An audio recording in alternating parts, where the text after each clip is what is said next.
Emma. Written by Jane Austen. Narrated by Elizabeth Adams. Published 1816. Chapter 41.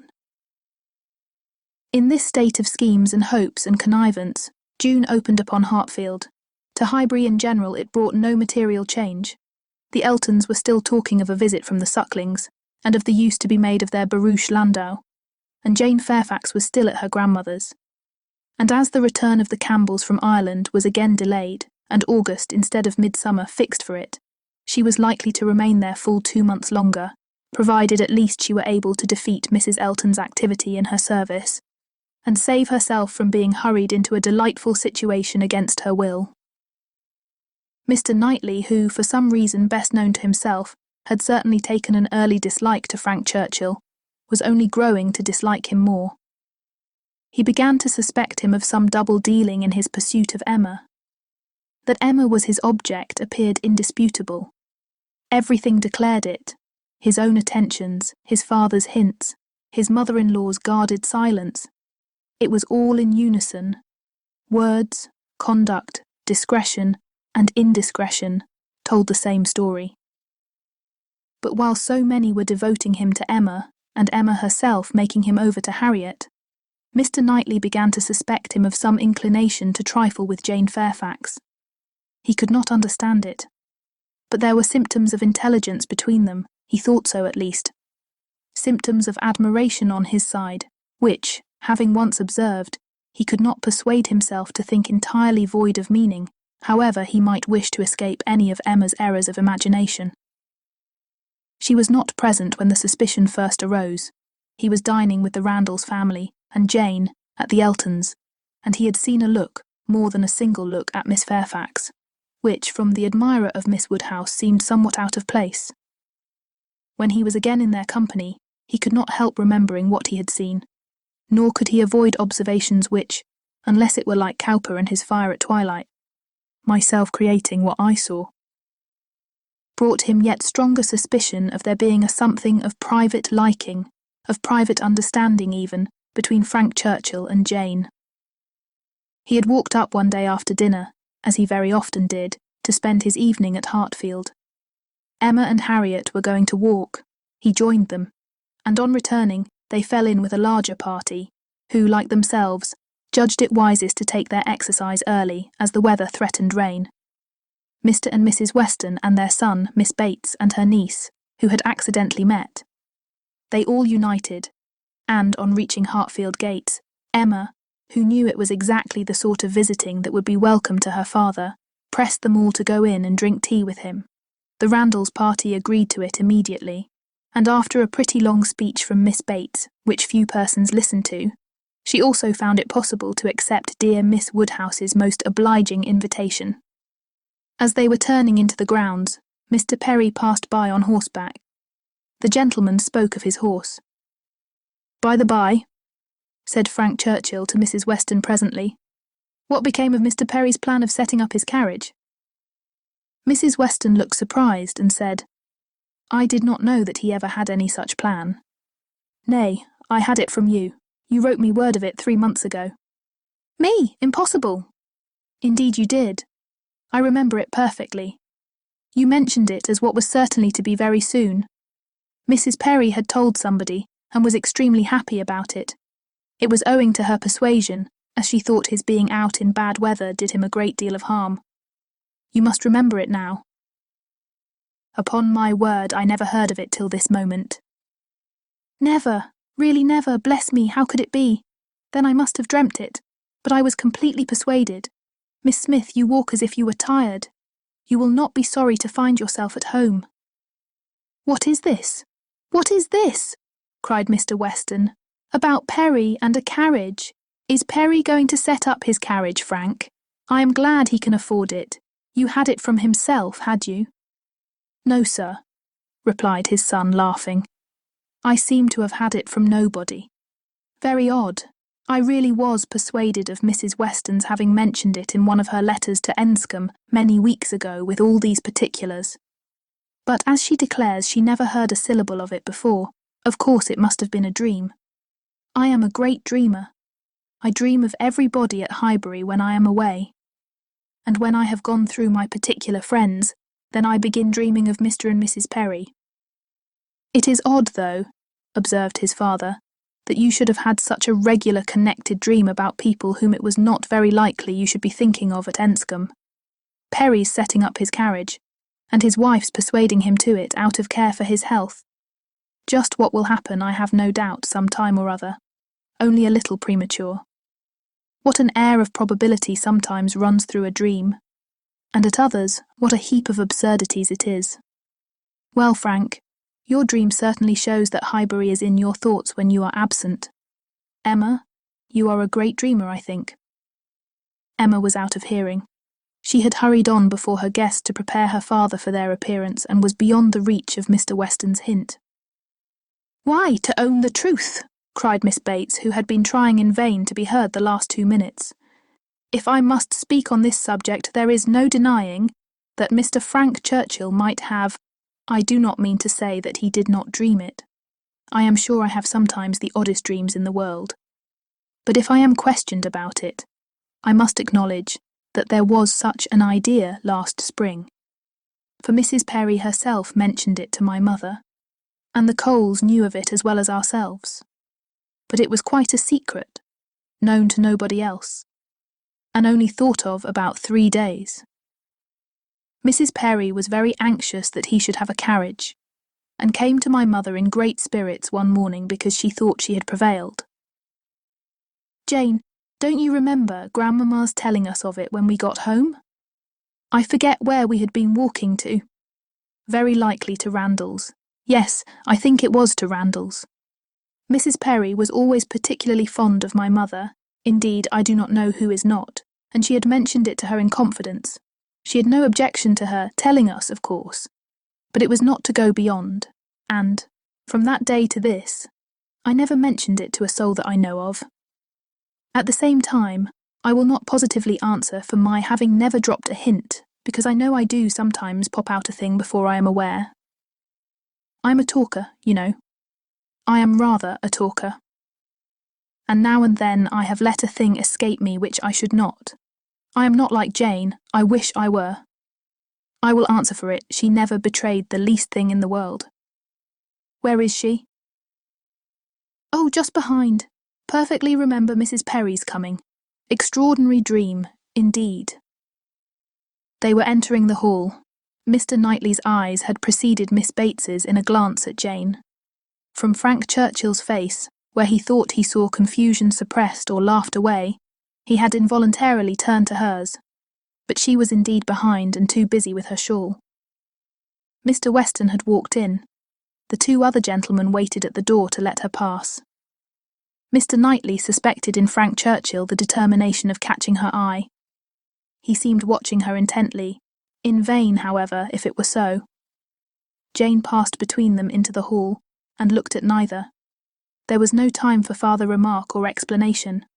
The dream must be borne with, and Mr. Knightley must take his seat with the rest round the large modern circular table, which Emma had introduced at Hartfield, and which none but Emma could have had power to place there and persuade her father to use, instead of the small-sized Pembroke, on which 2 of his daily meals had, for 40 years, been crowded. Tea passed pleasantly, and nobody seemed in a hurry to move. "Miss Woodhouse," said Frank Churchill after examining a table behind him which he could reach as he sat, "have your nephews taken away their alphabets, their box of letters? It used to stand here." "Where is it?" "This is a sort of dull-looking evening, that ought to be treated rather as winter than summer. We had great amusement with those letters one morning. I want to puzzle you again."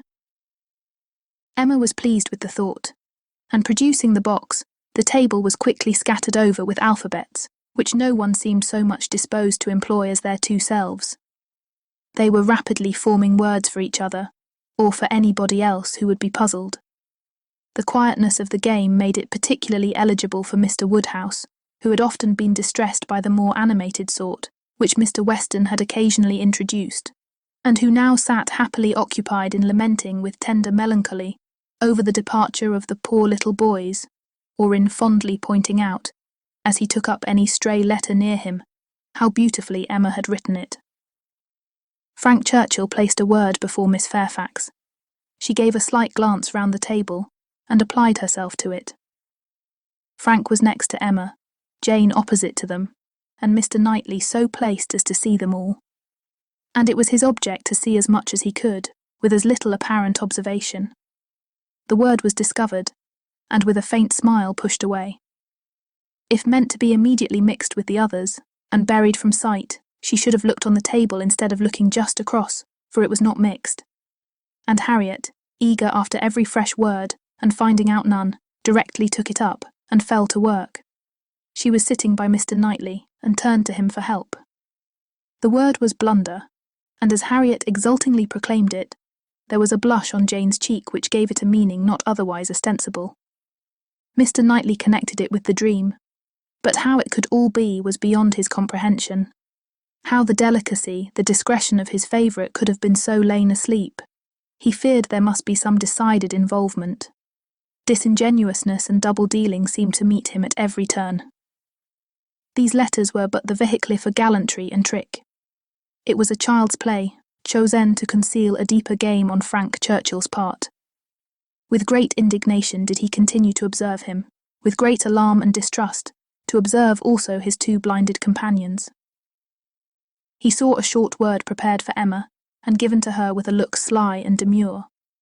He saw that Emma had soon made it out and found it highly entertaining, though it was something which she judged it proper to appear to censure, for she said, "Nonsense, for shame." He heard Frank Churchill next say, with a glance towards Jane, "I will give it to her, shall I?" And as clearly heard Emma opposing it with eager laughing warmth. "No, no, you must not, you shall not indeed." It was done, however.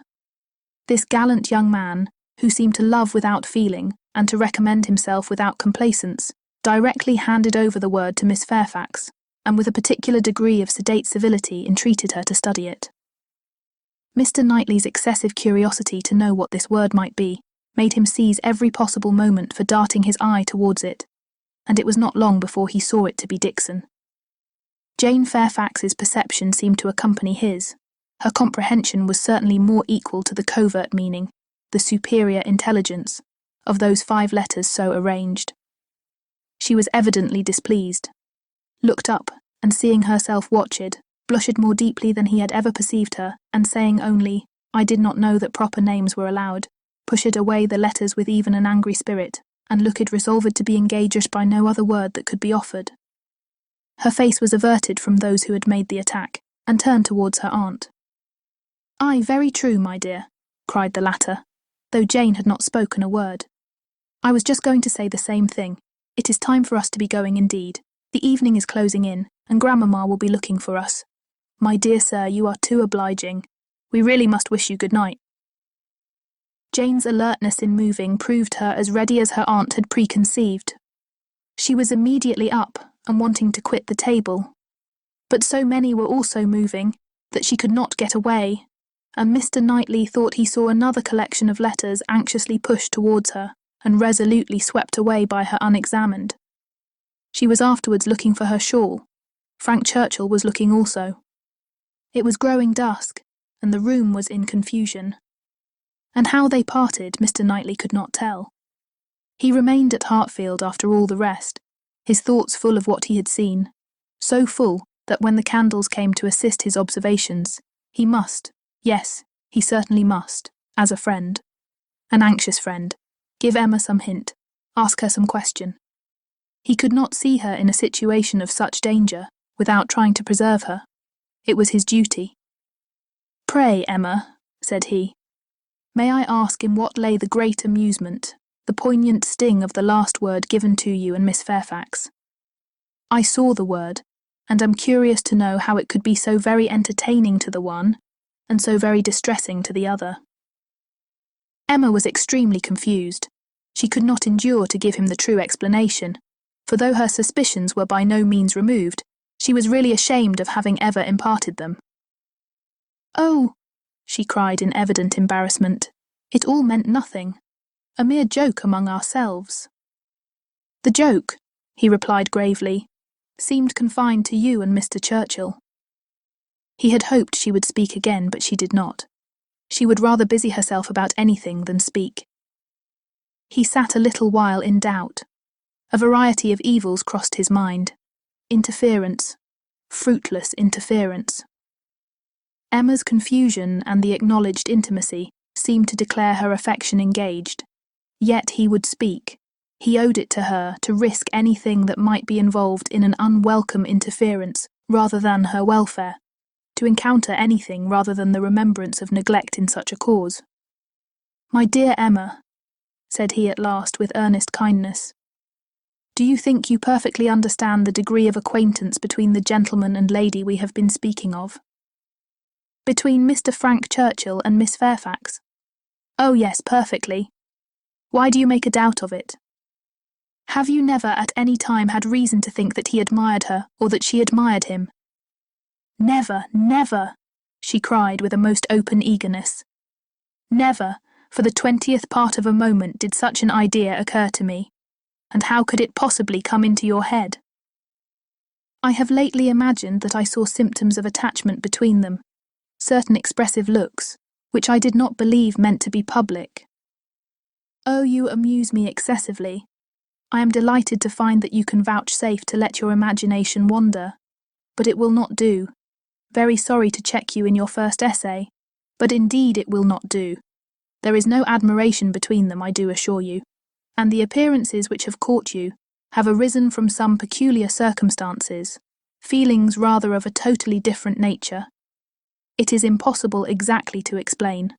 There is a good deal of nonsense in it, but the part which is capable of being communicated, which is sense, is that they are as far from any attachment or admiration for one another as any two beings in the world can be. That is, I presume it to be so on her side, and I can answer for its being so on his. I will answer for the gentleman's indifference." She spoke with a confidence which staggered, with a satisfaction which silenced Mr. Knightley. She was in gay spirits, and would have prolonged the conversation, wanting to hear the particulars of his suspicions, every look described, and all the wheres and hows of a circumstance which highly entertained her, but his gaiety did not meet hers. He found he could not be useful, and his feelings were too much irritated for talking. That he might not be irritated into an absolute fever by the fire which Mr. Woodhouse's tender habits required almost every evening throughout the year, he soon afterwards took a hasty leave and walked home to the coolness and solitude of Donwell Abbey. Chapter 42. After being long fed with hopes of a speedy visit from Mr. and Mrs. Suckling, the Highbury world were obliged to endure the mortification of hearing that they could not possibly come till the autumn. No such importation of novelties could enrich their intellectual stores at present. In the daily interchange of news, they must be again restricted to the other topics, with which for a while the Sucklings' coming had been united, such as the last accounts of Mrs. Churchill, whose health seemed every day to supply a different report, and the situation of Mrs. Weston, whose happiness it was to be hoped might eventually be as much increased by the arrival of a child as that of all her neighbours was by the approach of it. Mrs. Elton was very much disappointed. It was the delay of a great deal of pleasure and parade. Her introductions and recommendations must all wait, and every projected party be still only talked of. So she thought at first, but a little consideration convinced her that everything need not be put off. Why should not they explore to Box Hill though the Sucklings did not come? They could go there again with them in the autumn. It was settled that they should go to Box Hill. That there was to be such a party had been long generally known. It had even given the idea of another. Emma had never been to Box Hill. She wished to see what everybody found so well worth seeing, and she and Mr. Weston had agreed to choose some fine morning and drive thither. 2 or 3 more of the chosen only were to be admitted to join them, and it was to be done in a quiet, unpretending, elegant way, infinitely superior to the bustle and preparation, the regular eating and drinking, and picnic parade of the Eltons and the Sucklings. This was so very well understood between them, that Emma could not but feel some surprise and a little displeasure on hearing from Mr. Weston that he had been proposing to Mrs. Elton, as her brother and sister had failed her, that the 2 parties should unite and go together. And that as Mrs. Elton had very readily acceded to it, so it was to be, if she had no objection. Now, as her objection was nothing but her very great dislike of Mrs. Elton, of which Mr. Weston must already be perfectly aware, it was not worth bringing forward again. It could not be done without a reproof to him, which would be giving pain to his wife, and she found herself therefore obliged to consent to an arrangement which she would have done a great deal to avoid. An arrangement which would probably expose her even to the degradation of being said to be of Mrs. Elton's party. Every feeling was offended, and the forbearance of her outward submission left a heavy arrear due of secret severity in her reflections on the unmanageable goodwill of Mr. Weston's temper. "I am glad you approve of what I have done," said he very comfortably. "But I thought you would. Such schemes as these are nothing without numbers. One cannot have too large a party. A large party secures its own amusement. And she is a good-natured woman after all. One could not leave her out." Emma denied none of it aloud, and agreed to none of it in private. It was now the middle of June and the weather fine, and Mrs. Elton was growing impatient to name the day and settle with Mr. Weston as to pigeon pies and cold lamb, when a lame carriage horse threw everything into sad uncertainty. It might be weeks, it might be only a few days, before the horse were usable. But no preparations could be ventured on, and it was all melancholy stagnation. Mrs. Elton's resources were inadequate to such an attack. "Is not this most vexations, Knightley?" she cried.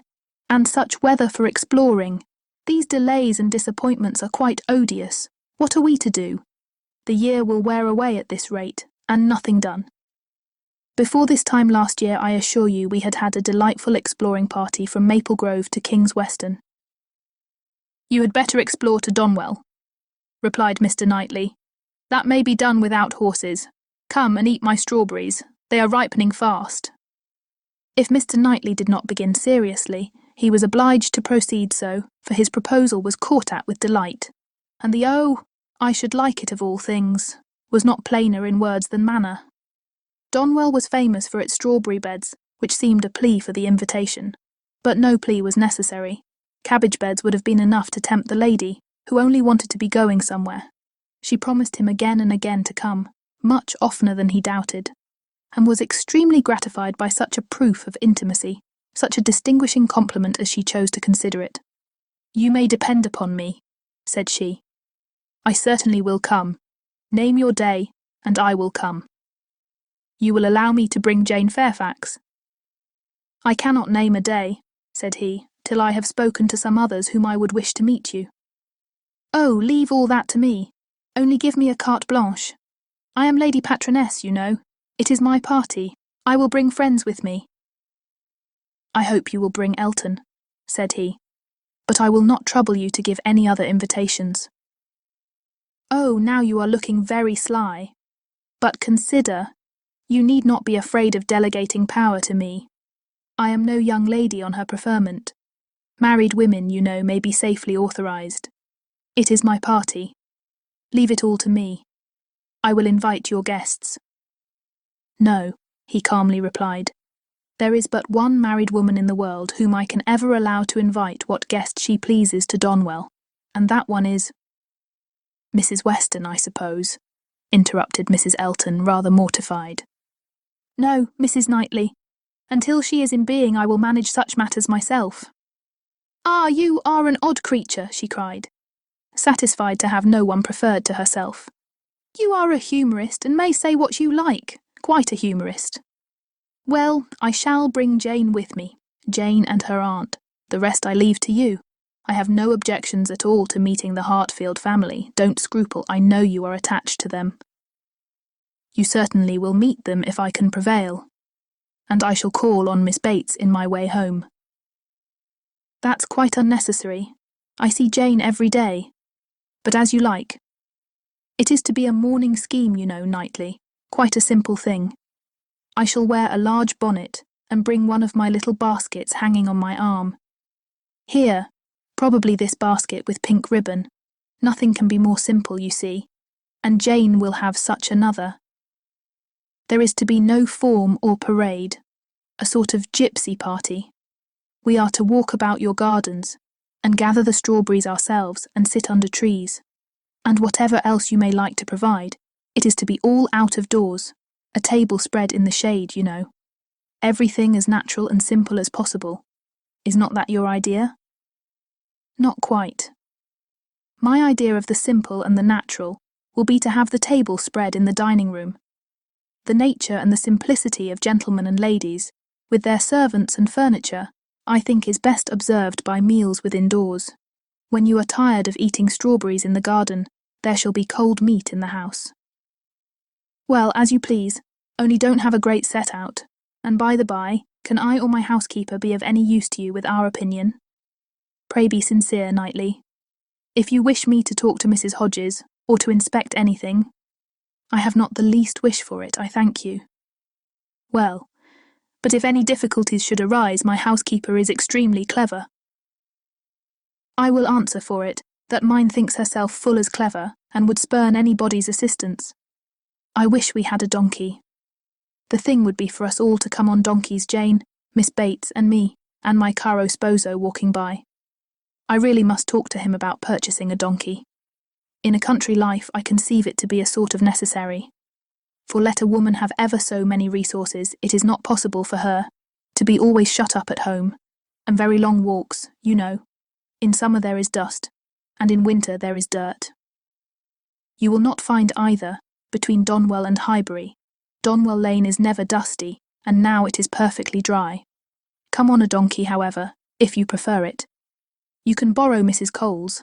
I would wish everything to be as much to your taste as possible. That I am sure you would. Indeed I do you justice, my good friend. Under that peculiar sort of dry, blunt manner, I know you have the warmest heart. As I tell Mr. E., you are a thorough humourist. Yes, believe me, Knightley, I am fully sensible of your attention to me in the whole of this scheme. You have hit upon the very thing to please me.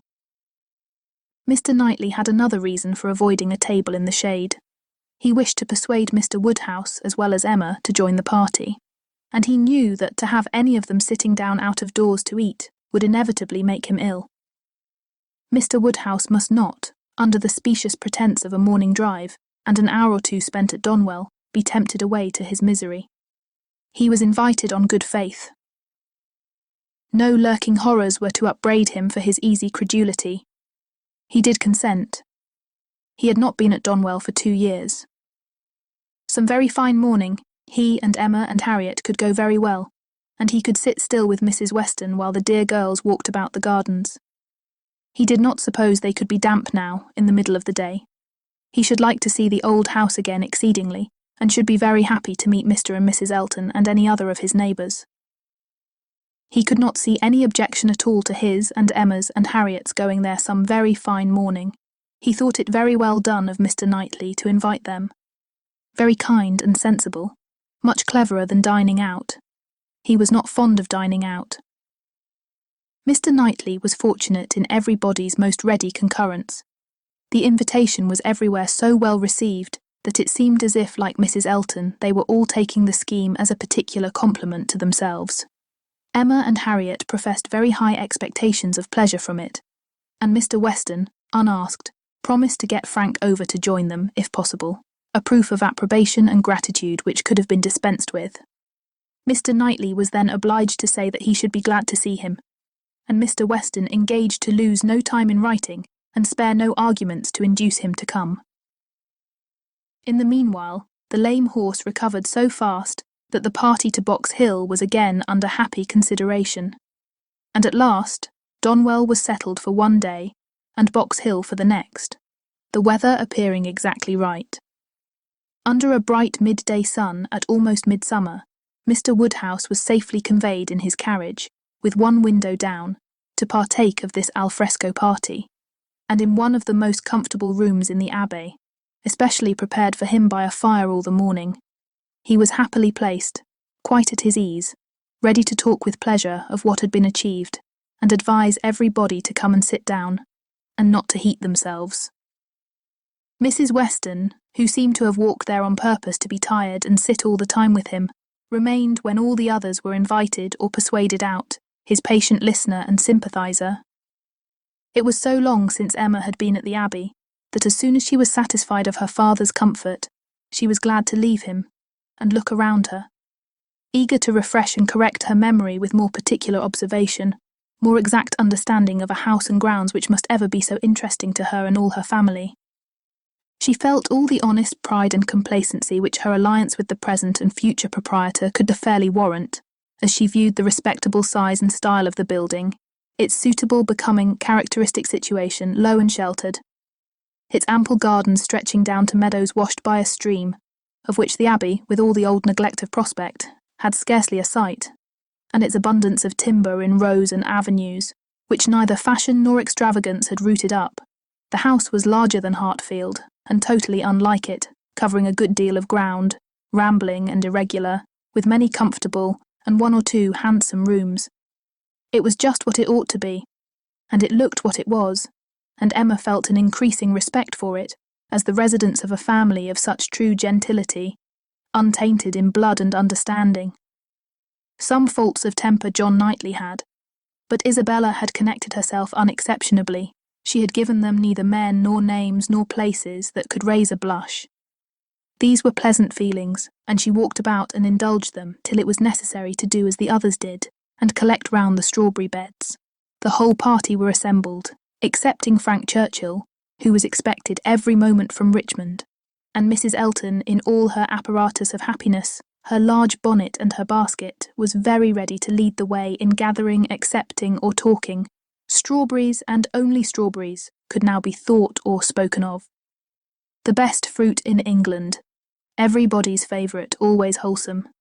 These the finest beds and finest sorts, delightful to gather for oneself, the only way of really enjoying them. Morning decidedly, the best time, never tired, every sort good. Hautboy infinitely superior, no comparison. The others hardly eatable, hautboys very scarce, chili preferred, whitewood finest flavour of all, price of strawberries in London, abundance about Bristol, Maple Grove, cultivation, beds when to be renewed, gardeners thinking exactly different, no general rule, gardeners never to be put out of their way, delicious fruit, only too rich to be eaten much of, inferior to cherries, currants more refreshing, only objection to gathering strawberries the stooping, glaring sun, tired to death, could bear it no longer, must go and sit in the shade. Such for half an hour was the conversation, interrupted only once by Mrs. Weston, who came out, in her solicitude after her son-in-law, to inquire if he were come, and she was a little uneasy. She had some fears of his horse. Seats tolerably in the shade were found, and now Emma was obliged to overhear what Mrs. Elton and Jane Fairfax were talking of. A situation, a most desirable situation, was in question. Mrs. Elton had received notice of it that morning, and was in raptures. It was not with Mrs. Suckling, it was not with Mrs. Braga, but in felicity and splendour it fell short only of them. It was with a cousin of Mrs. Bragg, an acquaintance of Mrs. Suckling, a lady known at Maple Grove. Delightful, charming, superior, first circles, spheres, lines, ranks, everything. And Mrs. Elton was wild to have the offer closed with immediately. On her side, all was warmth, energy, and triumph, and she positively refused to take her friend's negative, though Miss Fairfax continued to assure her that she would not at present engage in anything, repeating the same motives which she had been heard to urge before. Still Mrs. Elton insisted on being authorised to write an acquiescence by the morrow's post. How Jane could bear it at all was astonishing to Emma. She did look vexed, she did speak pointedly, and at last, with a decision of action unusual to her, proposed a removal. Should not they walk? Would not Mr. Knightley show them the gardens? All the gardens. She wished to see the whole extent. The pertinacity of her friend seemed more than she could bear. It was hot, and after walking some time over the gardens in a scattered, dispersed way, scarcely any three together, they insensibly followed one another to the delicious shade of a broad, short avenue of limes, which, stretching beyond the garden at an equal distance from the river, seemed the finish of the pleasure grounds. It led to nothing, nothing but a view at the end over a low stone wall with high pillars, which seemed intended, in their erection, to give the appearance of an approach to the house, which never had been there. Disputable, however, as might be the taste of such a termination, it was in itself a charming walk, and the view which closed it extremely pretty. The considerable slope at nearly the foot of which the abbey stood gradually acquired a steeper form beyond its grounds, and at half a mile distant was a bank of considerable abruptness and grandeur, well clothed with wood. And at the bottom of this bank, favourably placed and sheltered, rose the Abbey Mill Farm, with meadows in front, and the river making a close and handsome curve around it. It was a sweet view, sweet to the eye and the mind. English verdure, English culture, English comfort, seen under a sun bright, without being oppressive. In this walk Emma and Mr. Weston found all the others assembled, and towards this view she immediately perceived Mr. Knightley and Harriet distinct from the rest, quietly leading the way. Mr. Knightley and Harriet. It was an odd tête-à-tête, but she was glad to see it. There had been a time when he would have scorned her as a companion and turned from her with little ceremony. Now they seemed in pleasant conversation. There had been a time also when Emma would have been sorry to see Harriet in a spot so favourable for the Abbey Mill Farm, but now she feared it not. It might be safely viewed with all its appendages of prosperity and beauty, its rich pastures, spreading flocks, orchard in blossom, and light column of smoke ascending.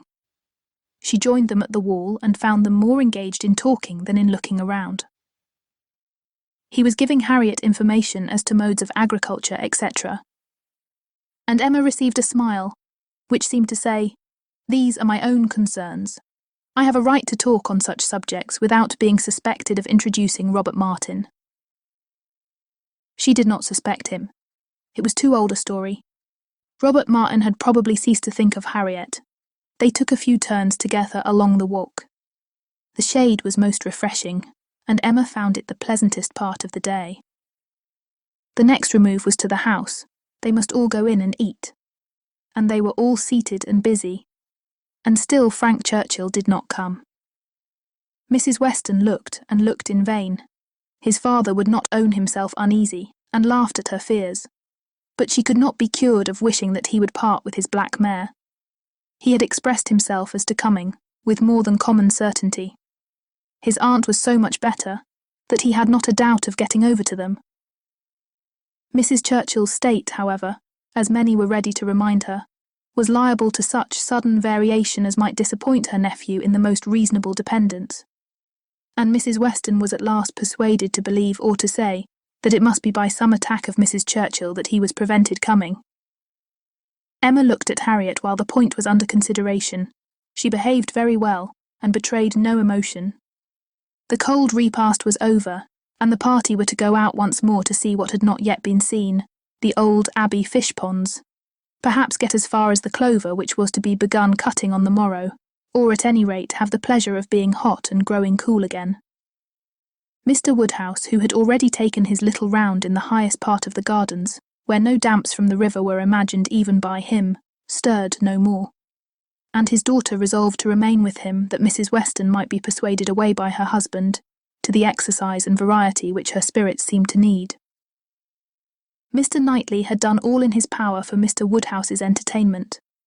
Books of engravings, drawers of medals, cameos, corals, shells, and every other family collection within his cabinets had been prepared for his old friend to while away the morning, and the kindness had perfectly answered. Mr. Woodhouse had been exceedingly well amused.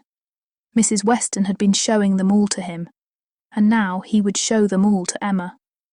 Fortunate in having no other resemblance to a child than in a total want of taste for what he saw, for he was slow, constant, and methodical.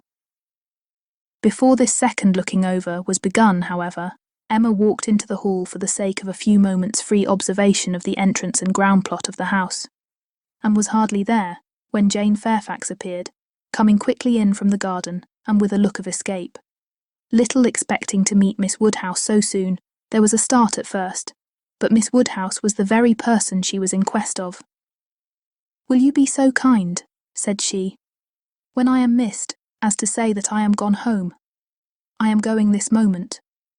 My aunt is not aware how late it is, nor how long we have been absent, but I am sure we shall be wanted, and I am determined to go directly.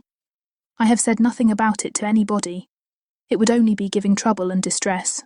Some are gone to the ponds, and some to the lime walk. Till they all come in, I shall not be missed, and when they do, will you have the goodness to say that I am gone? Certainly, if you wish it, but you are not going to walk to Highbury alone? Yes. What should hurt me? I walk fast. I shall be at home in 20 minutes. But it is too far, indeed it is, to be walking quite alone. Let my father's servant go with you. Let me order the carriage. It can be round in 5 minutes. Thank you, but on no account. I would rather walk. And for me to be afraid of walking alone, I, who may so soon have to guard others. She spoke with great agitation, and Emma very feelingly replied, That can be no reason for your being exposed to danger now. I must order the carriage. The heat even would be danger. You are fatigued already. I am, she answered. I am fatigued, but it is not the sort of fatigue. Quick walking will refresh me. Miss Woodhouse, we all know at times what it is to be wearied in spirits. Mine, I confess, are exhausted. The greatest kindness you can show me will be to let me have my own way, and only say that I am gone when it is necessary. Emma had not another word to oppose. She saw it all, and entering into her feelings, promoted her quitting the house immediately, and watched her safely off with the zeal of a friend. Her parting look was grateful, and her parting words, "Oh, Miss Woodhouse, the comfort of being sometimes alone," seemed to burst from an overcharged heart, and to describe somewhat of the continual endurance to be practised by her, even towards some of those who loved her best. Such a home indeed, such an aunt, said Emma as she turned back into the hall again. I do pity you, and the more sensibility you betray of their just horrors, the more I shall like you. Jane had not been gone a quarter of an hour, and they had only accomplished some views of St. Mark's Place, Venice, when Frank Churchill entered the room. Emma had not been thinking of him. She had forgotten to think of him, but she was very glad to see him. Mrs. Weston would be at ease. The black mare was blameless. They were right who had named Mrs. Churchill as the cause. He had been detained by a temporary increase of illness in her, a nervous seizure which had lasted some hours, and he had quite given up every thought of coming till very late. And had he known how hot a ride he should have, and how late with all his hurry, he believed he should not have come at all. The heat was excessive. He had never suffered anything like it. Almost wished he had stayed at home. Nothing killed him like heat. He could bear any degree of cold, etc. But heat was intolerable. And he sat down at the greatest possible distance from the slight remains of Mr. Woodhouse's fire, looking very deplorable. You will soon be cooler if you sit still, said Emma. As soon as I am cooler, I shall go back again. I could very ill be spared, but such a point had been made of my coming. You will all be going soon, I suppose, the whole party breaking up. I met one as I came. Madness in such weather. Absolute madness. Emma listened and looked, and soon perceived that Frank Churchill's state might be best defined by the expressive phrase of being out of humour. Some people were always cross when they were hot. Such might be his constitution. And as she knew that eating and drinking were often the cure of such incidental complaints, she recommended his taking some refreshment. He would find abundance of everything in the dining room, and she humanely pointed out the door. No, he should not eat. He was not hungry, it would only make him hotter. In 2 minutes, however, he relented in his own favour, and muttering something about spruce beer, walked off. Emma returned all her attention to her father, saying in secret, I am glad I have done being in love with him. I should not like a man who is so soon discomposed by a hot morning. Harriet's sweet, easy temper will not mind it. He was gone long enough to have had a very comfortable meal, and came back all the better, grown quite cool, and with good manners, like himself, able to draw a chair close to them, take an interest in their employment, and regret in a reasonable way that he should be so late. He was not in his best spirits, but seemed trying to improve them, and, at last, made himself talk nonsense very agreeably. They were looking over views in Switzerland. "As soon as my aunt gets well, I shall go abroad," said he. "I shall never be easy till I have seen some of these places. You will have my sketches some time or other to look at, or my tour to read, or my poem. I shall do something to expose myself." "That may be, but not by sketches in Switzerland. You will never go to Switzerland. Your uncle and aunt will never allow you to leave England." "They may be induced to go too. A warm climate may be prescribed for her. I have more than half an expectation of our all going abroad. I assure you I have. I feel a strong persuasion this morning that I shall soon be abroad. I ought to travel. I am tired of doing nothing. I want a change. I am serious, Miss Woodhouse. Whatever your penetrating eyes may fancy, I am sick of England, and would leave it tomorrow, if I could." "You are sick of prosperity and indulgence. Cannot you invent a few hardships for yourself, and be contented to stay?" "I sick of prosperity and indulgence. You are quite mistaken. I do not look upon myself as either prosperous or indulged. I am thwarted in everything material. I do not consider myself at all a fortunate person." "You are not quite so miserable, though, as when you first came. Go and eat and drink a little more, and you will do very well. Another slice of cold meat, another draught of Madeira and water, will make you nearly on a par with the rest of us."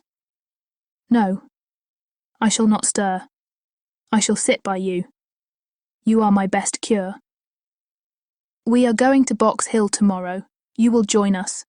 It is not Switzerland, but it will be something for a young man so much in want of a change. You will stay, and go with us?" "No, certainly not. I shall go home in the cool of the evening." "But you may come again in the cool of tomorrow morning." "No, it will not be worth while. If I come, I shall be cross." "Then pray stay at Richmond." "But if I do, I shall be crosser still. I can never bear to think of you all there without me." "These are difficulties which you must settle for yourself. Choose your own degree of crossness. I shall press you no more." The rest of the party were now returning, and all were soon collected. With some there was great joy at the sight of Frank Churchill. Others took it very composedly, but there was a very general distress and disturbance on Miss Fairfax's disappearance being explained. That it was time for everybody to go, concluded the subject, and with a short final arrangement for the next day's scheme, they parted. Frank Churchill's little inclination to exclude himself increased so much that his last words to Emma were, "Well, if you wish me to stay and join the party, I will." She smiled her acceptance, and nothing less than a summons from Richmond was to take him back before the following evening. Chapter 43.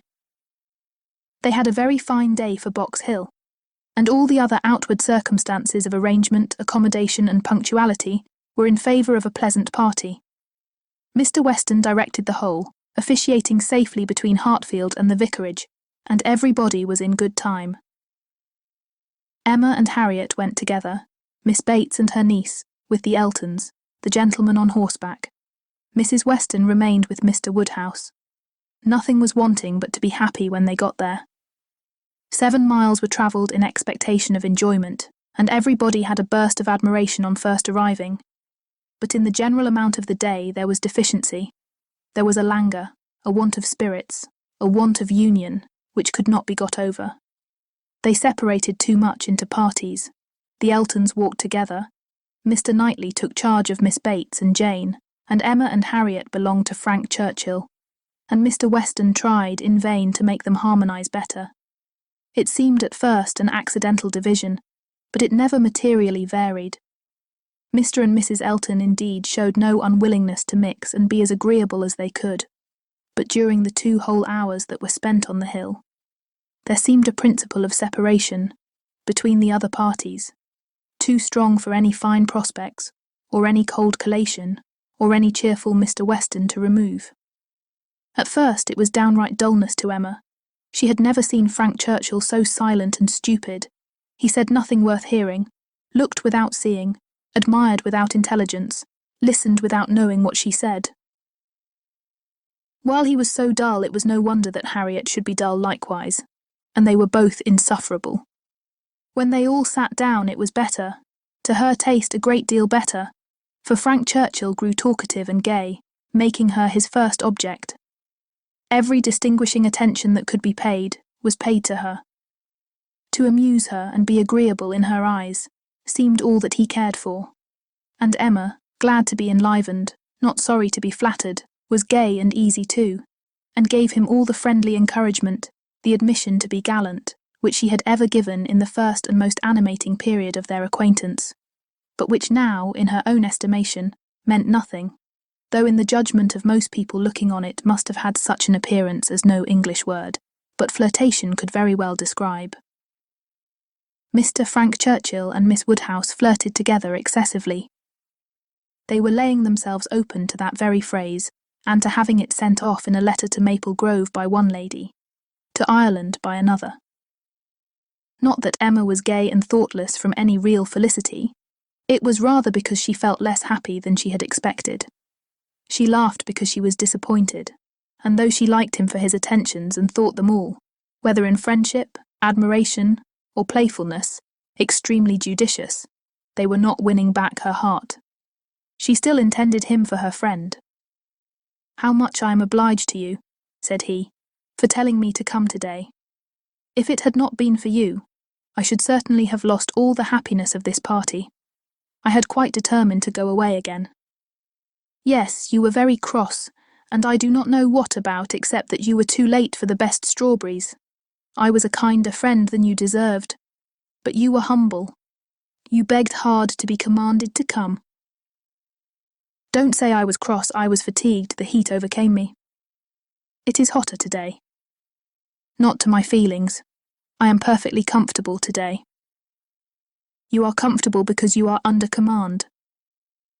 Your command? Yes. Perhaps I intended you to say so, but I meant self-command.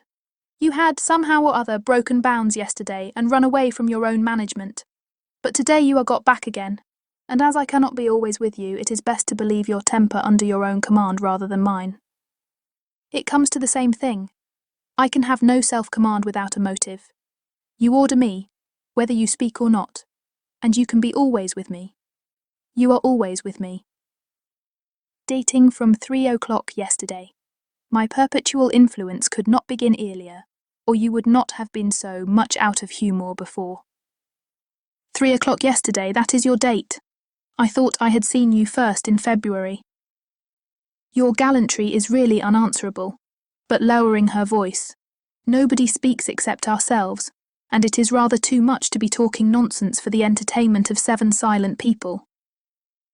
I say nothing of which I am ashamed, replied he, with lively impudence. I saw you first in February. Let everybody on the hill hear me if they can. Let my accent swell to Mickleham on one side, and Dorking on the other. I saw you first in February.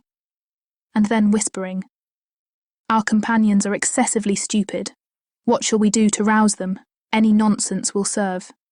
They shall talk. Ladies and gentlemen, I am ordered by Miss Woodhouse, who, wherever she is, presides, to say that she desires to know what you are all thinking of.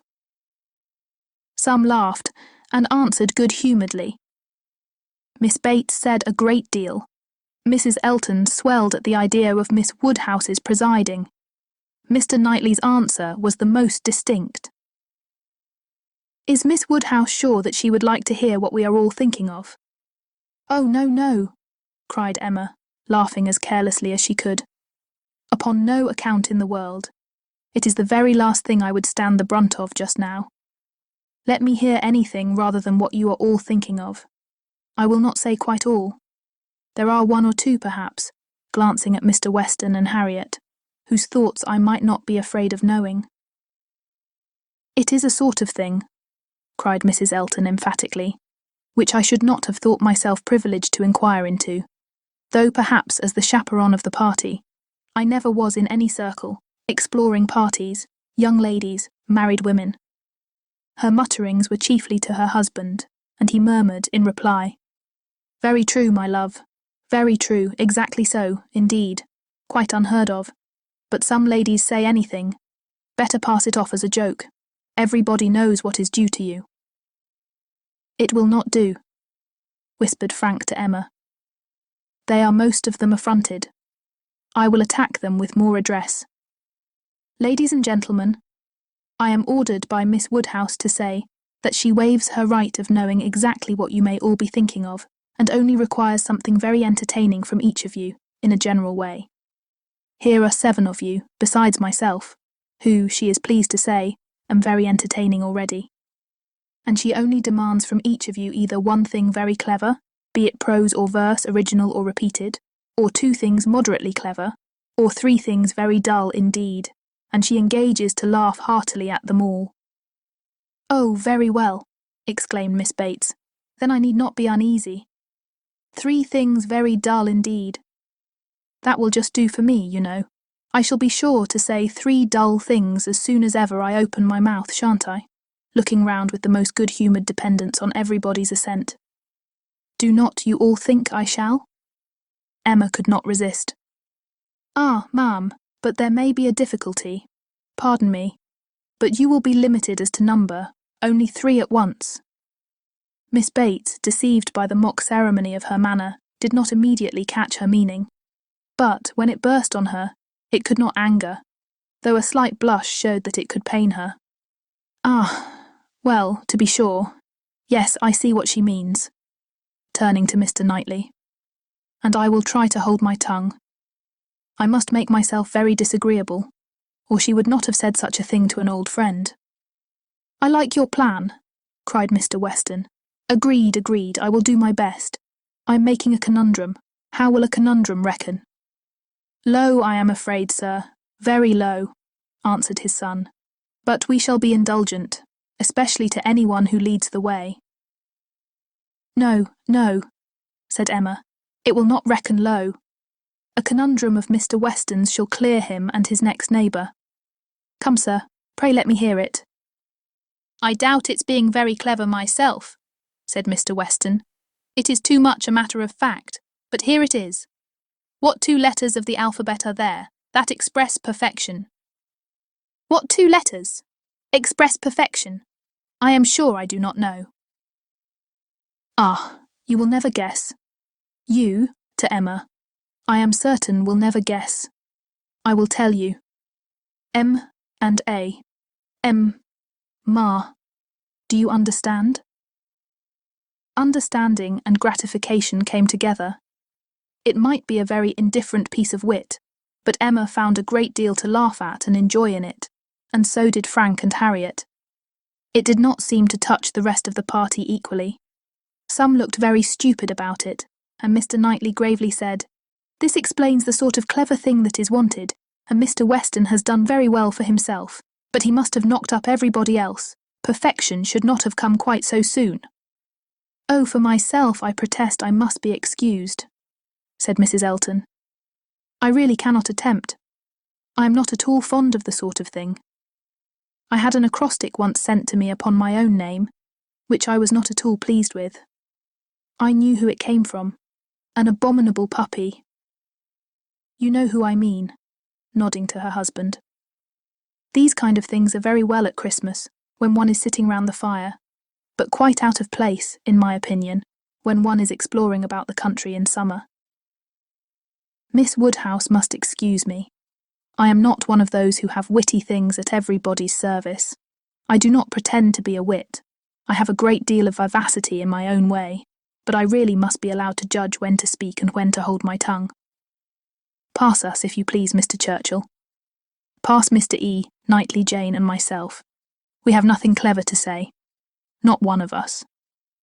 Yes, yes, pray pass me, added her husband with a sort of sneering consciousness. I have nothing to say that can entertain Miss Woodhouse or any other young lady. An old married man, quite good for nothing. Shall we walk, Augusta? With all my heart. I am really tired of exploring so long on one spot. Come, Jane, take my other arm. Jane declined it, however, and the husband and wife walked off. Happy couple, said Frank Churchill, as soon as they were out of hearing. How well they suit one another. Very lucky, marrying as they did, upon an acquaintance formed only in a public place. They only knew each other, I think, a few weeks in Bath. Peculiarly lucky, for as to any real knowledge of a person's disposition that Bath or any public place can give, it is all nothing. There can be no knowledge. It is only by seeing women in their own homes, among their own set, just as they always are, that you can form any just judgment. Short of that, it is all guess and luck, and will generally be ill luck. How many a man has committed himself on a short acquaintance, and rued it all the rest of his life? Miss Fairfax, who had seldom spoken before, except among her own confederates, spoke now. Such things do occur, undoubtedly. She was stopped by a cough. Frank Churchill turned towards her to listen. "You were speaking?" said he, gravely. She recovered her voice. "I was only going to observe that though such unfortunate circumstances do sometimes occur both to men and women, I cannot imagine them to be very frequent. A hasty and imprudent attachment may arise, but there is generally time to recover from it afterwards. I would be understood to mean that it can be only weak, irresolute characters, whose happiness must be always at the mercy of chance, who will suffer an unfortunate acquaintance to be an inconvenience and oppression for ever." He made no answer, merely looked and bowed in submission, and soon afterwards said, in a lively tone, "Well, I have so little confidence in my own judgment, that whenever I marry, I hope somebody will choose my wife for me. Will you?" turning to Emma. "Will you choose a wife for me? I am sure I should like anybody fixed on by you. You provide for the family, you know," with a smile at his father. "Find somebody for me. I am in no hurry. Adopt her, educate her, and make her like myself. By all means, if you can."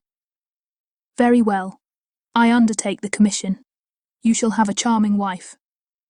She must be very lively, and have hazel eyes. I care for nothing else. I shall go abroad for a couple of years, and when I return, I shall come to you for my wife. Remember." Emma was in no danger of forgetting. It was a commission to touch every favourite feeling. Would not Harriet be the very creature described? Hazel eyes excepted, 2 years more might make her all that he wished. He might even have Harriet in his thoughts at the moment, who could say? Referring the education to her seemed to imply it. "Now, ma'am," said Jane to her aunt, "shall we join Mrs. Elton?" "If you please, my dear. With all my heart. I am quite ready. I was ready to have gone with her, but this will do just as well. We shall soon overtake her. There she is. No, that's somebody else. That's one of the ladies in the Irish car party, not at all like her. Well, I declare." They walked off, followed in half a minute by Mr. Knightley. Mr. Weston, his son Emma and Harriet, only remained, and the young man's spirits now rose to a pitch almost unpleasant. Even Emma grew tired at last of flattery and merriment, and wished herself rather walking quietly about with any of the others, or sitting almost alone, and quite unattended to, in tranquil observation of the beautiful views beneath her. The appearance of the servants looking out for them to give notice of the carriages was a joyful sight, and even the bustle of collecting and preparing to depart, and the solicitude of Mrs. Elton to have her carriage first, were gladly endured, in the prospect of the quiet drive home, which was to close the very questionable enjoyments of this day of pleasure. Such another scheme, composed of so many ill-assorted people, she hoped never to be betrayed into again. While waiting for the carriage, she found Mr. Knightley by her side. He looked around, as if to see that no one were near, and then said, "Emma, I must once more speak to you as I have been used to do. A privilege rather endured than allowed, perhaps, but I must still use it. I cannot see you acting wrong, without a remonstrance. How could you be so unfeeling to Miss Bates? How could you be so insolent in your wit to a woman of her character, age, and situation?" "Emma, I had not thought it possible." Emma recollected, blushed, was sorry, but tried to laugh it off. "Nay, how could I help saying what I did? Nobody could have helped it. It was not so very bad. I dare say she did not understand me." I assure you she did. She felt your full meaning. She has talked of it since. I wish you could have heard how she talked of it. With what candour and generosity. I wish you could have heard her honouring your forbearance in being able to pay her such attentions as she was forever receiving from yourself and your father, when her society must be so irksome. Oh, cried Emma, I know there is not a better creature in the world, but you must allow that what is good and what is ridiculous are most unfortunately blended in her. They are blended, said he, I acknowledge. And were she prosperous, I could allow much for the occasional prevalence of the ridiculous over the good. Were she a woman of fortune, I would leave every harmless absurdity to take its chance. I would not quarrel with you for any liberties of manner. Were she your equal in situation? But, Emma, consider how far this is from being the case. She is poor. She has sunk from the comforts she was born to. And if she lived to old age, must probably sink more. Her situation should secure your compassion. It was badly done indeed, you, whom she had known from an infant, whom she had seen grow up from a period when her notice was an honour, to have you now in thoughtless spirits and the pride of the moment, laugh at her, humble her, and before her niece too, and before others, many of whom, certainly some, would be entirely guided by your treatment of her.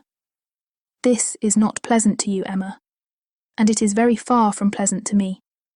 But I must, I will tell you truths while I can, satisfied with proving myself your friend by very faithful counsel, and trusting that you will some time or other do me greater justice than you can do now. While they talked, they were advancing towards the carriage. It was ready, and before she could speak again, he had handed her in. He had misinterpreted the feelings which had kept her face averted and her tongue motionless. They were combined only of anger against herself, mortification, and deep concern. She had not been able to speak, and, on entering the carriage, sunk back for a moment overcome, then reproaching herself for having taken no leave, making no acknowledgement, parting in apparent sullenness, she looked out with voice and hand, eager to show a difference. But it was just too late. He had turned away, and the horses were in motion. She continued to look back, but in vain, and soon, with what appeared unusual speed, they were halfway down the hill, and everything left far behind. She was vexed beyond what could have been expressed, almost beyond what she could conceal. Never had she felt so agitated, mortified, grieved, at any circumstance in her life. She was most forcibly struck. The truth of this representation there was no denying. She felt it at her heart. How could she have been so brutal, so cruel to Miss Bates? How could she have exposed herself to such ill opinion in anyone she valued? And how suffer him to leave her without saying one word of gratitude, of concurrence, of common kindness? Time did not compose her. As she reflected more, she seemed but to feel it more. She never had been so depressed. Happily, it was not necessary to speak. There was only Harriet, who seemed not in spirits herself, fagged and very willing to be silent. And Emma felt the tears running down her cheeks almost all the way home, without being at any trouble to check them, extraordinary as they were. Chapter 44. The wretchedness of a scheme to Box Hill was in Emma's thoughts all the evening. How it might be considered by the rest of the party, she could not tell. They, in their different homes and their different ways, might be looking back on it with pleasure. But in her view it was a morning more completely misspent, more totally bare of rational satisfaction at the time, and more to be abhorred in recollection than any she had ever passed. A whole evening of backgammon with her father was felicity to it. There indeed lay real pleasure, for there she was giving up the sweetest hours of the 24 to his comfort, and feeling that, unmerited as might be the degree of his fond affection and confiding esteem, she could not, in her general conduct, be open to any severe reproach. As a daughter, she hoped she was not without a heart. She hoped no one could have said to her, "How could you be so unfeeling to your father?" I will tell you truths while I can. Miss Bates should never again. No, never. If attention, in future, could do away the past, she might hope to be forgiven. She had been often remiss, her conscience told her so, remiss perhaps more in thought than fact, scornful, ungracious. But it should be so no more. In the warmth of true contrition, she would call upon her the very next morning, and it should be the beginning, on her side, of a regular, equal, kindly intercourse. She was just as determined when the morrow came and went early, that nothing might prevent her. It was not unlikely, she thought, that she might see Mr. Knightley in her way, or perhaps he might come in while she were paying her visit. She had no objection. She would not be ashamed of the appearance of the penitents, so justly and truly hers. Her eyes were towards Donwell as she walked, but she saw him not. The ladies were all at home. She had never rejoiced at the sound before, nor ever before entered the passage, nor walked up the stairs, with any wish of giving pleasure, but in conferring obligation, or of deriving it except in subsequent ridicule. There was a bustle on her approach, a good deal of moving and talking. She heard Miss Bates's voice. Something was to be done in a hurry. The maid looked frightened and awkward, hoped she would be pleased to wait a moment, and then ushered her in too soon. The aunt and niece seemed both escaping into the adjoining room. Jane she had a distinct glimpse of, looking extremely ill, and before the door had shut them out, she heard Miss Beatty saying, "Well, my dear, I shall say you are laid down upon the bed, and I am sure you are ill enough." Poor old Mrs. Bates, civil and humble as usual, looked as if she did not quite understand what was going on. "I am afraid Jane is not very well," said she, "but I do not know. They tell me she is well. I dare say my daughter will be here presently, Miss Woodhouse. I hope you find a chair. I wish Hetty had not gone. I am very little able. Have you a chair, ma'am? Do you sit where you like? I am sure she will be here presently." Emma seriously hoped she would. She had a moment's fear of Miss Bates keeping away from her. But Miss Bates soon came, very happy and obliged. But Emma's conscience told her that there wasn't the same cheerful volubility as before, less ease of look and manner. A very friendly inquiry after Miss Fairfax, she hoped, might lead the way to a return of old feelings. The touch seemed immediate. "Ah, Miss Woodhouse, how kind you are. I suppose you have heard, and are come to give us joy. This does not seem much like joy indeed in me," twinkling away a tear or two. "But it will be very trying for us to part with her, after having had her so long, and she has a dreadful headache just now, writing all the morning. Such long letters, you know, to be written to Colonel Campbell and Mrs. Dixon." "My dear," said I, "you will blind yourself." For tears were in her eyes perpetually. One cannot wonder, one cannot wonder.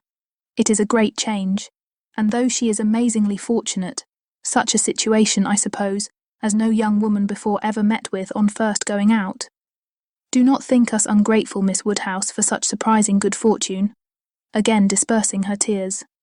But, poor dear soul, if you were to see what a headache she has. When one is in great pain, you know one cannot feel any blessing quite as it may deserve. She is as low as possible. To look at her, nobody would think how delighted and happy she is to have secured such a situation. You will excuse her not coming to you.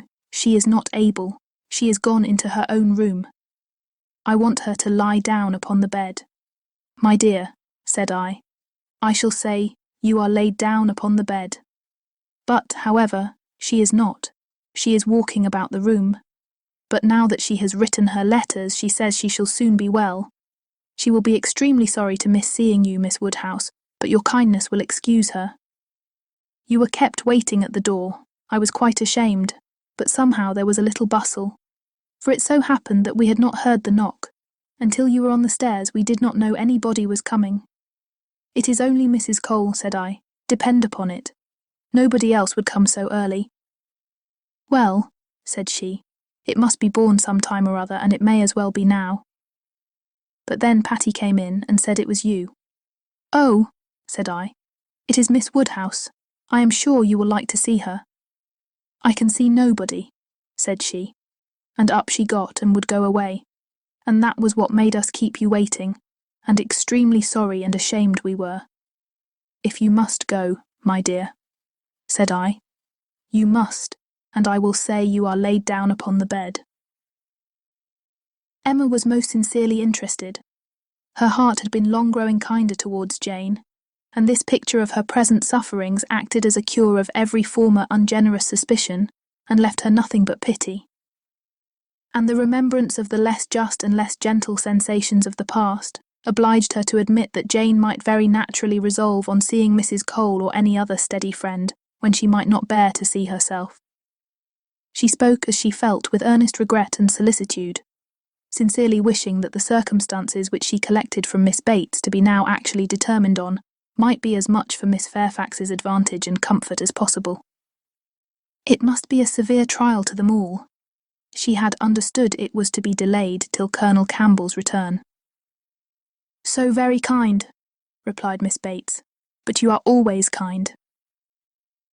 There was no bearing such an always, and to break through her dreadful gratitude, Emma made the direct inquiry of, "Where, may I ask, is Miss Fairfax going?" To a Mrs. Smallridge, charming woman, most superior, to have the charge of her 3 little girls, delightful children. Impossible that any situation could be more replete with comfort. If we except perhaps Mrs. Suckling's own family and Mrs. Bragger's, but Mrs. Smallridge is intimate with both, and in the very same neighbourhood, lives only 4 miles from Maple Grove. Jane will be only 4 miles from Maple Grove. Mrs. Elton, I suppose, has been the person to whom Miss Fairfax owes— Yes, our good Mrs. Elton, the most indefatigable true friend. She would not take a denial. She would not let Jane say, "No." For when Jane first heard of it, it was the day before yesterday, the very morning we were at Donwell. When Jane first heard of it, she was quite decided against accepting the offer, and for the reasons you mention.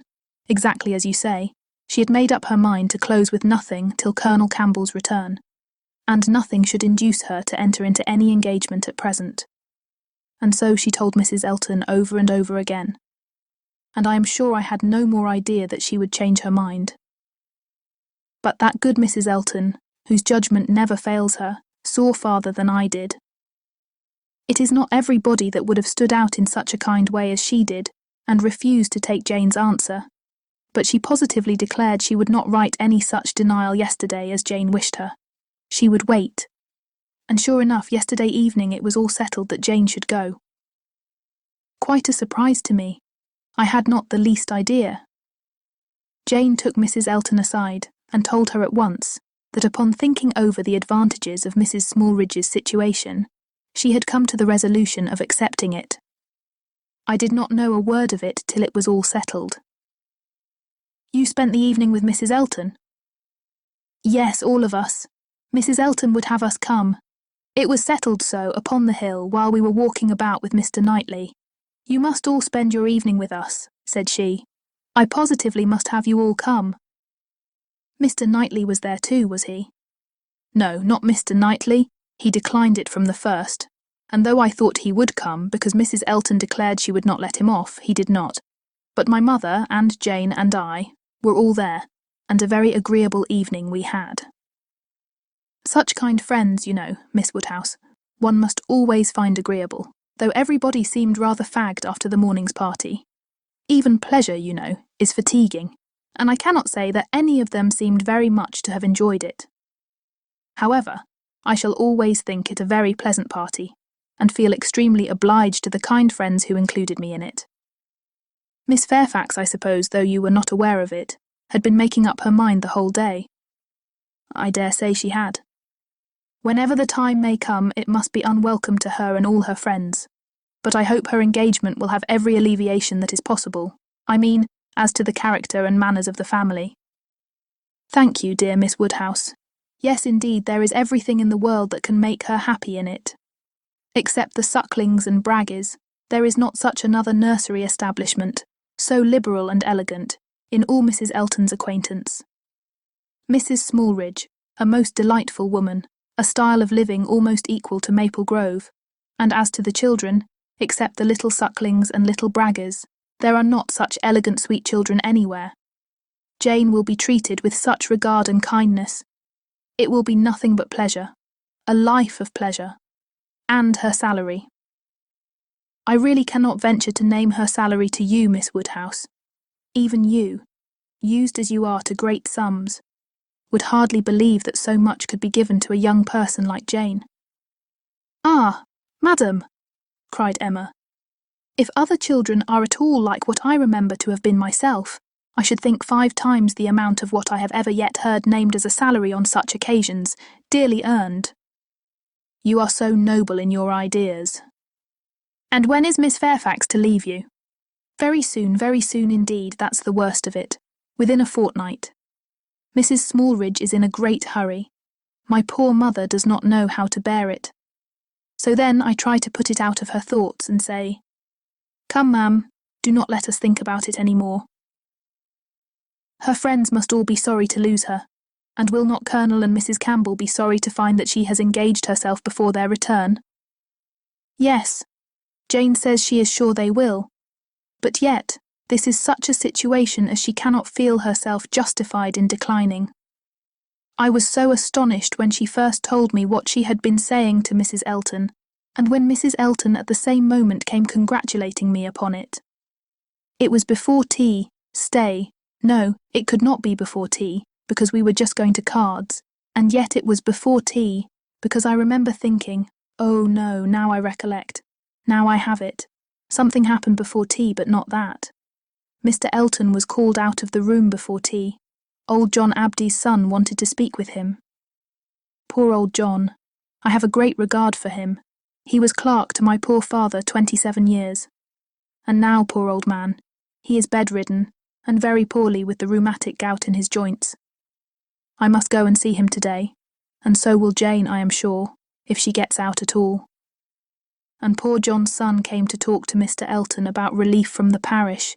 He is very well to do himself, you know, being head man at the Crown, ostler, and everything of that sort, but still he cannot keep his father without some help.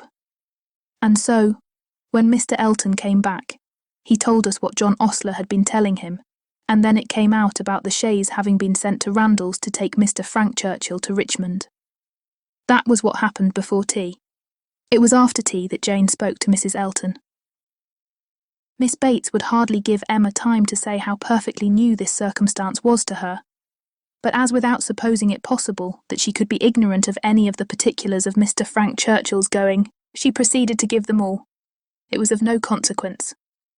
What Mr. Elton had learned from the ostler on the subject, being the accumulation of the ostler's own knowledge, and the knowledge of the servants at Randalls, was that a messenger had come over from Richmond soon after the return of the party from Box Hill. Which messenger, however, had been no more than was expected, and that Mr. Churchill had sent his nephew a few lines, containing, upon the whole, a tolerable account of Mrs. Churchill, and only wishing him not to delay coming back beyond the next morning early, but that Mr. Frank Churchill having resolved to go home directly, without waiting at all, and his horse seeming to have got a cold, Tom had been sent off immediately for the Crown chaise, and the ostler had stood out and seen it pass by, the boy going a good pace and driving very steady. There was nothing in all this either to astonish or interest, and it caught Emma's attention only as it united with the subject which already engaged her mind. The contrast between Mrs. Churchill's importance in the world and Jane Fairfax's struck her. One was everything, the other nothing, and she sat musing on the difference of woman's destiny, and quite unconscious on what her eyes were fixed, till roused by Miss Bates's saying, I see what you are thinking of, the pianoforte. What is to become of that? Very true. Poor dear Jane was talking of it just now. You must go, said she. You and I must part. You will have no business here. Let it stay, however, said she. Give it house room till Colonel Campbell comes back. I shall talk about it to him. He will settle for me. He will help me out of all my difficulties. And to this day I do believe she knows not whether it was his present or his daughter's. Now Emma was obliged to think of the pianoforte, and the remembrance of all her former fanciful and unfair conjectures was so little pleasing, that she soon allowed herself to believe her visit had been long enough, and, with a repetition of everything that she could venture to say of the good wishes which she really felt, took leave. Chapter 45. Emma's pensive meditations as she walked home were not interrupted, but on entering the parlour she found those who must rouse her. Mr. Knightley and Harriet had arrived during her absence and were sitting with her father. Mr. Knightley immediately got up, and in a manner decidedly graver than usual said, "I would not go away without seeing you, but I have no time to spare, and therefore must now be gone directly. I am going to London, to spend a few days with John and Isabella. Have you anything to send or say besides the love which nobody carries?" "Nothing at all. But is not this a sudden scheme?" "Yes, rather. I have been thinking of it some little time." Emma was sure he had not forgiven her. He looked unlike himself. Time, however, she thought, would tell him that they ought to be friends again. While he stood, as if meaning to go, but not going, her father began his inquiries. "Well, my dear, and did you get there safely? And how did you find my worthy old friend and her daughter? I dare say they must have been very much obliged to you for coming. Dear Emma has been to call on Mrs. and Miss Bates, Mr. Knightley, as I told you before. She is always so attentive to them." Emma's colour was heightened by this unjust praise, and with a smile and shake of the head which spoke much, she looked at Mr. Knightley. It seemed as if there were an instantaneous impression in her favour, as if his eyes received the truth from hers, and all that had passed of good in her feelings were at once caught and honoured. He looked at her with a glow of regard. She was warmly gratified, and in another moment still more so, by a little movement of more than common friendliness on his part. He took her hand. Whether she had not herself made the first motion she could not say. She might, perhaps, have rather offered it. But he took her hand, pressed it, and certainly was on the point of carrying it to his lips, when, from some fancy or other, he suddenly let it go. Why he should feel such a scruple, why he should change his mind when it was all but done, she could not perceive. He would have judged better, she thought, if he had not stopped. The intention, however, was indubitable, and whether it was that his manners had in general so little gallantry, or however else it happened, but she thought nothing became him more. It was with him of so simple yet so dignified a nature. She could not but recall the attempt with great satisfaction. It spoke such perfect amity. He left them immediately afterwards, gone in a moment.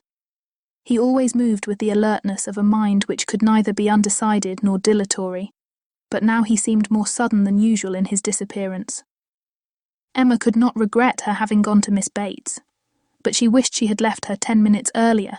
It would have been a great pleasure to talk over Jane Fairfax's situation with Mr. Knightley. Neither would she regret that he should be going to Brunswick Square, for she knew how much his visit would be enjoyed. But it might have happened at a better time, and to have had longer notice of it would have been pleasanter. They parted thorough friends, however. She could not be deceived as to the meaning of his countenance and his unfinished gallantry. It was all done to assure her that she had fully recovered his good opinion. He had been sitting with them half an hour, she found. It was a pity that she had not come back earlier. In the hope of diverting her father's thoughts from the disagreeableness of Mr. Knightley's going to London, and going so suddenly, and going on horseback, which she knew would be all very bad, Emma communicated her news of Jane Fairfax, and her dependence on the effect was justified. It supplied a very useful check. Interested, without disturbing him. He had long made up his mind to Jane Fairfax's going out as governess, and could talk of it cheerfully, but Mr. Knightley's going to London had been an unexpected blow. "I am very glad indeed, my dear, to hear she is to be so comfortably settled. Mrs. Elton is very good-natured and agreeable, and I dare say her acquaintance are just what they ought to be. I hope it is a dry situation, and that her health will be taken good care of. It ought to be a first object, as I am sure poor Miss Taylor's always was with me. You know, my dear, she is going to be to this new lady what Miss Taylor was to us, and I hope she will be better off in one respect, and not be induced to go away after it has been her home so long." The following day brought news from Richmond to throw everything else into the background. An express arrived at Randalls to announce the death of Mrs. Churchill, though her nephew had had no particular reason to hasten back on her account. She had not lived above 36 hours after his return. A sudden seizure of a different nature from anything foreboded by her general state had carried her off after a short struggle. The great Mrs. Churchill was no more. It was felt as such things must be felt. Every body had a degree of gravity and sorrow, tenderness towards the departed, solicitude for the surviving friends, and, in a reasonable time, curiosity to know where she would be buried. Goldsmith tells us that when lovely woman stoops to folly, she has nothing to do but to die, and when she stoops to be disagreeable, it is equally to be recommended as a clearer of ill fame. Mrs. Churchill, after being disliked at least 25 years, was now spoken of with compassionate allowances. In one point, she was fully justified. She had never been admitted before to be seriously ill. The event acquitted her of all the fancifulness and all the selfishness of imaginary complaints. Poor Mrs. Churchill. No doubt she had been suffering a great deal, more than anybody had ever supposed, and continual pain would try the temper. It was a sad event, a great shock, with all her faults. What would Mr. Churchill do without her?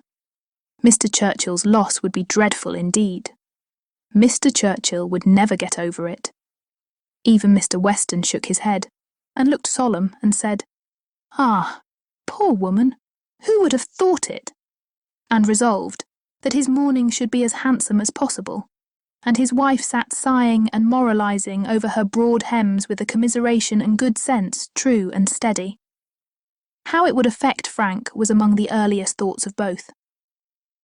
It was also a very early speculation with Emma. The character of Mrs. Churchill, the grief of her husband. Her mind glanced over them both with awe and compassion, and then rested with lightened feelings on how Frank might be affected by the event, how benefited, how freed. She saw in a moment all the possible good. Now, an attachment to Harriet Smith would have nothing to encounter. Mr. Churchill, independent of his wife, was feared by nobody. An easy, guidable man to be persuaded into anything by his nephew. All that remained to be wished was that the nephew should form the attachment, as, with all her goodwill in the cause, Emma could feel no certainty of its being already formed. Harriet behaved extremely well on the occasion, with great self-command. Whatever she might feel of brighter hope, she betrayed nothing. Emma was gratified to observe such a proof in her of strengthened character, and refrained from any allusion that might endanger its maintenance. They spoke, therefore, of Mrs. Churchill's death with mutual forbearance. Short letters from Frank were received at Randalls, communicating all that was immediately important of their state and plans. Mr. Churchill was better than could be expected, and their first removal, on the departure of the funeral for Yorkshire, was to be to the house of a very old friend in Windsor, to whom Mr. Churchill had been promising a visit the last 10 years. At present, there was nothing to be done for Harriet. Good wishes for the future were all that could yet be possible on Emma's side. It was a more pressing concern to show attention to Jane Fairfax, whose prospects were closing, while Harriet's opened, and whose engagements now allowed of no delay in anyone at Highbury who wished to show her kindness, and with Emma it was grown into a first wish. She had scarcely a stronger regret than for her past coldness, and the person, whom she had been so many months neglecting, was now the very one on whom she would have lavished every distinction of regard or sympathy. She wanted to be of use to her, wanted to show a value for her society, and testify respect and consideration. She resolved to prevail on her to spend a day at Hartfield. A note was written to urge it. The invitation was refused, and by a verbal message. Miss Fairfax was not well enough to write, and when Mr. Perry called at Hartfield the same morning, it appeared that she was so much indisposed as to have been visited, though against her own consent, by himself, and that she was suffering under severe headaches and a nervous fever to a degree, which made him doubt the possibility of her going to Mrs. Smallridge's at the time proposed. Her health seemed for the moment completely deranged, appetite quite gone, and though there were no absolutely alarming symptoms, nothing touching the pulmonary complaint, which was the standing apprehension of the family. Mr. Perry was uneasy about her. He thought she had undertaken more than she was equal to, and that she felt it so herself, though she would not own it. Her spirits seemed overcome. Her present home, he could not but observe, was unfavourable to a nervous disorder. Confined always to one room, he could have wished it otherwise. And her good aunt, though his very old friend, he must acknowledge to be not the best companion for an invalid of that description. Her care and attention could not be questioned. They were, in fact, only too great. He very much feared that Miss Fairfax derived more evil than good from them. Emma listened with the warmest concern, grieved for her more, and looked around eager to discover some way of being useful. To take her, be it only an hour or two, from her aunt, to give her change of air and scene, and quiet rational conversation, even for an hour or two, might do her good. And the following morning she wrote again to say, in the most feeling language she could command, that she would call for her in the carriage at any hour that Jane would name, mentioning that she had Mr. Perry's decided opinion in favour of such exercise for his patient. The answer was only in this short note: Miss Fairfax's compliments and thanks, but is quite unequal to any exercise. Emma felt that her own note had deserved something better, but it was impossible to quarrel with words, whose tremulous inequality showed indisposition so plainly, and she thought only of how she might best counteract this unwillingness to be seen or assisted. In spite of the answer, therefore, she ordered the carriage and drove to Mrs. Bates's in the hope that Jane would be induced to join her. But it would not do. Miss Bates came to the carriage door, all gratitude, and agreeing with her most earnestly in thinking an airing might be of the greatest service. And everything that message could do was tried, but all in vain. Miss Bates was obliged to return without success. Jane was quite unpersuadable. The mere proposal of going out seemed to make her worse. Emma wished she could have seen her, and tried her own powers, but almost before she could hint the wish, Miss Bates made it appear that she had promised her niece on no account to let Miss Woodhouse in. Indeed, the truth was that poor dear Jane could not bear to see anybody at all. Mrs. Elton, indeed, could not be denied, and Mrs. Cole had made such a point, and Mrs. Perry had said so much, but except them, Jane would really see nobody.